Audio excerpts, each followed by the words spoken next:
हमारा शरीर हर समय एक स्थिर आंतरिक वातावरण बनाए रखने के लिए काम करता रहता है। यह प्रक्रिया होमियोस्टेसिस कहलाती है और यह हमारे जीवन के लिए अत्यंत महत्वपूर्ण है। होमियोस्टेसिस के बिना हमारा शरीर बाहरी और आंतरिक परिवर्तनों के प्रति संवेदनशील हो जाएगा, जिससे हमारे स्वास्थ्य पर गंभीर प्रभाव पड़ सकता है। इसमें तापमान, रक्तचाप और यहां तक कि हमारे रक्त और ऊतकों की अम्लता या क्षारीयता को नियंत्रित करना शामिल है। यह सुनिश्चित करना कि ये सभी कारक एक संतुलित स्थिति में रहें, हमारे शरीर के लिए एक निरंतर चुनौती है। उदाहरण के लिए, जब हम व्यायाम करते हैं तो हमारा शरीर अधिक गर्मी उत्पन्न करता है और इसे नियंत्रित करने के लिए पसीना आता है। एसिड और बेस के बीच यह नाजुक संतुलन ही एसिड बेस बैलेंस कहलाता है और यह हमारी कोशिकाओं और अंगों के ठीक से काम करने के लिए बहुत महत्वपूर्ण है। यह संतुलन हमारे शरीर की विभिन्न प्रणालियों द्वारा बनाए रखा जाता है, जैसे कि श्वसन प्रणाली और गुर्दे। एक झूले की कल्पना करो जो बीच में पूरी तरह से संतुलित है। अगर एक तरफ थोड़ा भी वजन बढ़ जाए तो संतुलन बिगड़ जाएगा। इसी तरह हमारे शरीर में एसिड और बेस का संतुलन भी बहुत संवेदनशील होता है। एसिड बेस बैलेंस के साथ हमारा शरीर यही चाहता है। यह संतुलन बनाए रखने के लिए हमारा शरीर विभिन्न तंत्रों का उपयोग करता है, जैसे कि बफर सिस्टम, जो एसिड और बेस के स्तर को नियंत्रित करने में मदद करते हैं। बहुत अधिक एसिड या बहुत अधिक बेस इस संतुलन को बिगाड़ सकता है और स्वास्थ्य समस्याओं का कारण बन सकता है। उदाहरण के लिए, अत्यधिक अम्लता से एसिडोसिस हो सकता है, जो मांसपेशियों में कमजोरी, थकान और सांस लेने में कठिनाई का कारण बन सकता है। दूसरी ओर, अत्यधिक क्षारीयता से अल्कलोसिस हो सकता है, जो मांसपेशियों में ऐंठन, चक्कर आना और उल्टी का कारण बन सकता है। यह संतुलन इतना महत्वपूर्ण क्यों है? क्योंकि यह हमारे शरीर की सामान्य कार्यप्रणाली के लिए आवश्यक है। अगर यह संतुलन बिगड़ जाए तो हमारे शरीर की विभिन्न प्रणालियां ठीक से काम नहीं कर पाएंगी, क्योंकि हमारी कोशिकाओं के भीतर होने वाली कई रासायनिक प्रतिक्रियाएं, वे प्रक्रियाएं जो हमें जीवित रखती हैं, अम्लता या क्षारीयता में थोड़े से बदलाव के प्रति भी बहुत संवेदनशील होती हैं।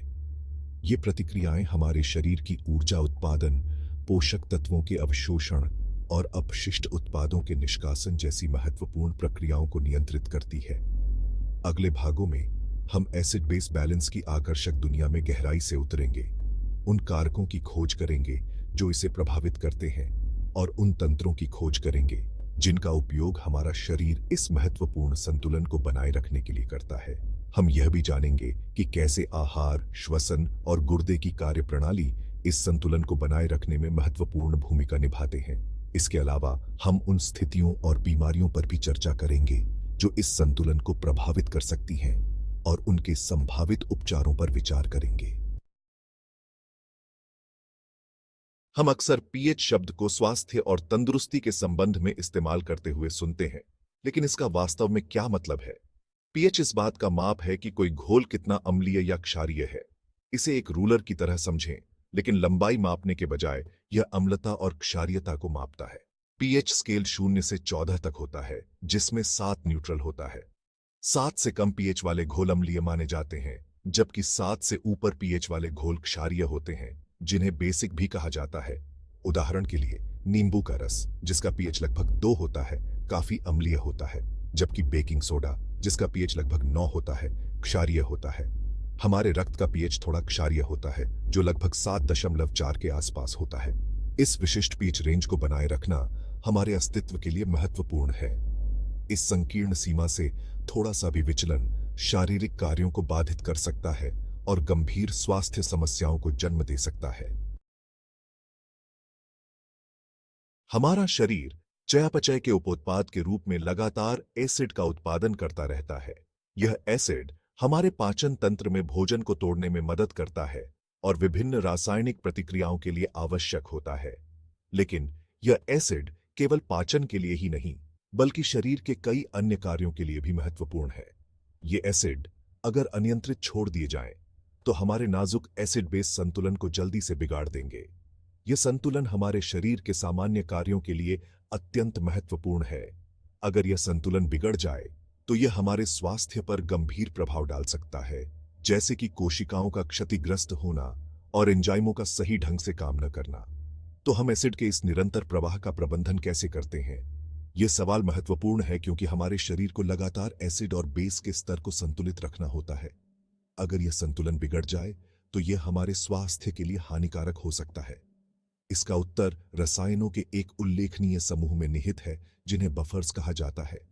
बफर्स हमारे शरीर में एक महत्वपूर्ण भूमिका निभाते हैं जो हमें एसिड और बेस के स्तर को संतुलित रखने में मदद करते हैं।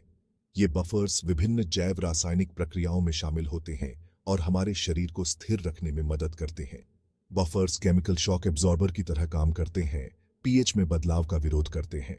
जब भी हमारे शरीर में एसिड या बेस का स्तर बढ़ता है तो बफर्स इसे नियंत्रित करने के लिए सक्रिय हो जाते हैं। वे पीएच को स्थिर रखने के लिए काम करते हैं जिससे हमारे शरीर की कोशिकाएं और एंजाइम सही ढंग से काम कर सकें। वे अतिरिक्त एसिड या बेस को बेअसर करके ऐसा करते हैं, पीएच में भारी बदलाव को रोकते हैं जो हमारी कोशिकाओं के लिए हानिकारक हो सकता है। अगर पीएच का स्तर बहुत अधिक बदल जाए तो यह हमारे शरीर के लिए खतरनाक हो सकता है। इसलिए बफर्स का काम हमारे स्वास्थ्य के लिए अत्यंत महत्वपूर्ण है। बफर को एक स्पंज की तरह समझें जो अतिरिक्त तरल सोख लेता है। जैसे एक स्पंज पानी को सोख लेता है, वैसे ही बफर्स अतिरिक्त एसिड या बेस को सोख लेते हैं।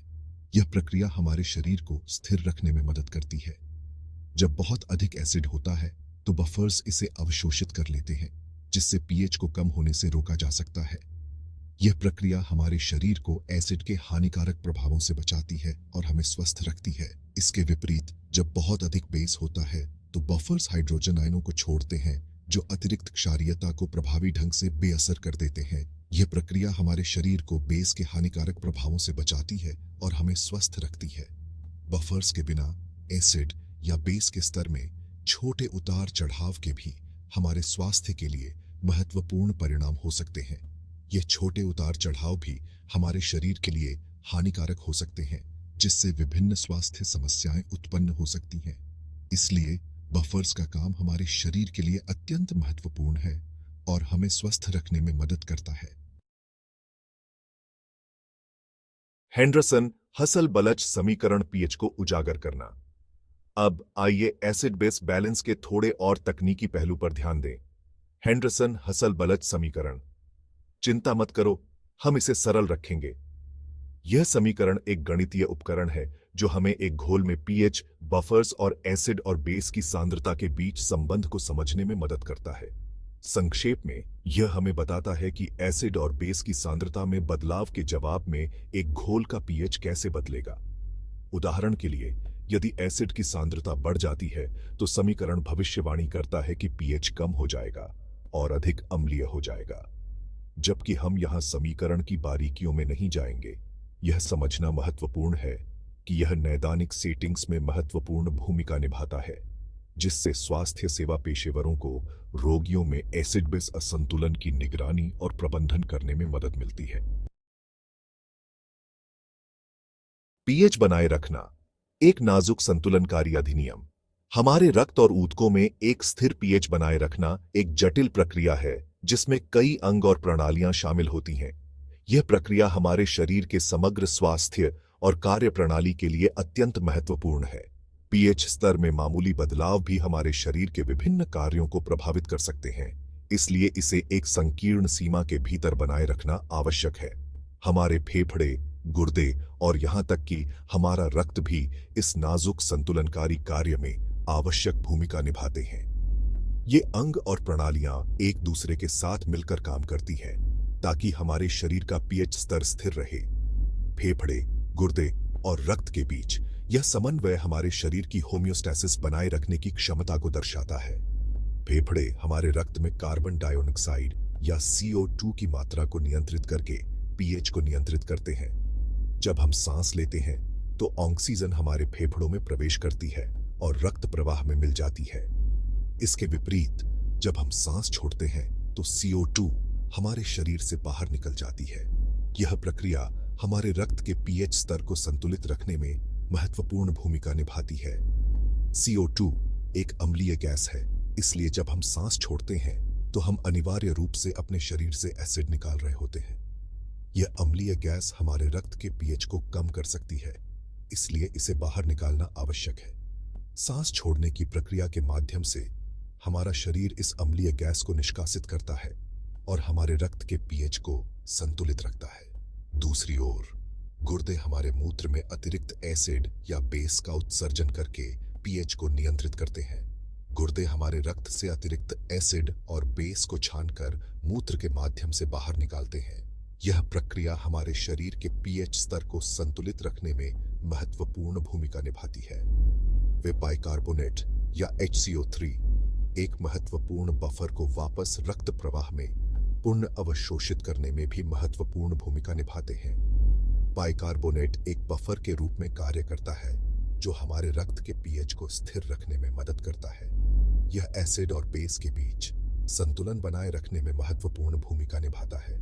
अंत में हमारे रक्त में ही हीमोग्लोबिन जैसे बफर्स होते हैं जो एसिड को बेअसर करने और पीएच को एक संकीर्ण सीमा के भीतर बनाए रखने में मदद करते हैं। हीमोग्लोबिन न केवल ऑक्सीजन को हमारे शरीर के विभिन्न हिस्सों में ले जाने में मदद करता है, बल्कि यह हमारे रक्त के पीएच को संतुलित रखने में भी महत्वपूर्ण भूमिका निभाता है। साथ में ये अंग और प्रणालियां यह सुनिश्चित करने के लिए मिलकर काम करते हैं कि हमारा आंतरिक वातावरण स्थिर और जीवन के अनुकूल बना रहे।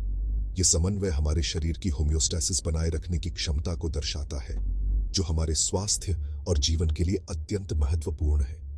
इस जटिल प्रक्रिया के माध्यम से हमारा शरीर विभिन्न चुनौतियों का सामना करते हुए भी अपने आंतरिक वातावरण को स्थिर रखता है, जिससे हम स्वस्थ और सक्रिय रह सकते हैं।